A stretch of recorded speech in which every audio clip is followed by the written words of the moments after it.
Do you feel you're the best contemporary artist, the artist of our time?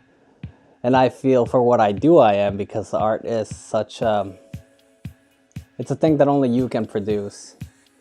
And therefore, I feel that I'm the best at what I do, which is making great art.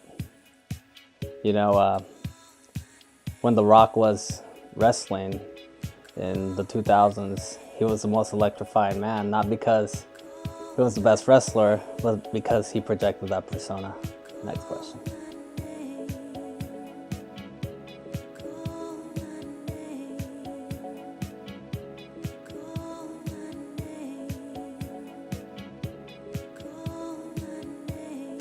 I have two names, one given to me by my kindergarten teacher, who I absolutely hate, Ricky. It's stuck on, I hate it.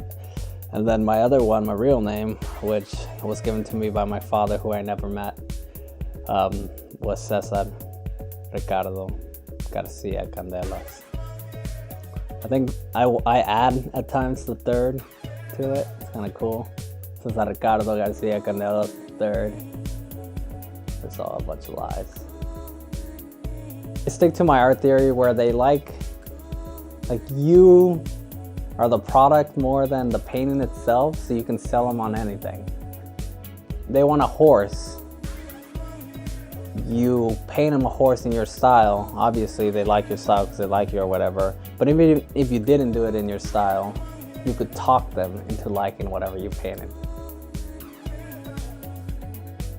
Even if I didn't have all this information, you know, I probably would have figured it out because, like I said, raw artists figured it out. Even if I didn't have the internet, if I didn't have all the old masters' paintings, if I didn't have all the information I have now, I would have looked at a person, I would have drawn them, I would have got the shape, I would have got the figure, I would have worked on it until I got it perfect, and then I would have produced the exact same thing I'm producing now. The difference is, if I would have produced it now and it's never been produced before, I would have been the Da Vinci and I would have been the famous person. And it should have been me. It should have been me. All the negative criticism I've gotten has been from, I think, other tattoo artists, because the tattoo art scene is very intense right now, I feel. Because so many people are getting in. If you're not doing things the old-fashioned way, and if you're not doing things their way, you're being written off as somebody who just picked up a machine and became a scratcher.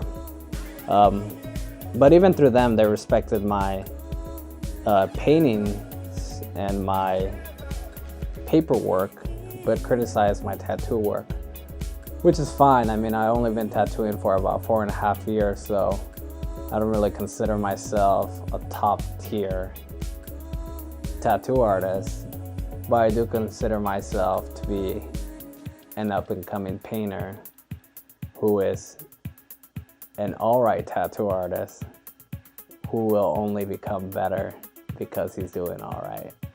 Being a tattoo artist, you're an independent contractor, and it's basically you're your own boss, you make your own prices, you do whatever you do, and you can make a living off that and live comfortably. And as far as like the other art, I can sell it through the internet and to my friends and through word of mouth, and I can make a good living off it. But that's settling, and that's something I don't want to do. I actually do want to get in the scene, but just change it and mold it to where the scene works for me.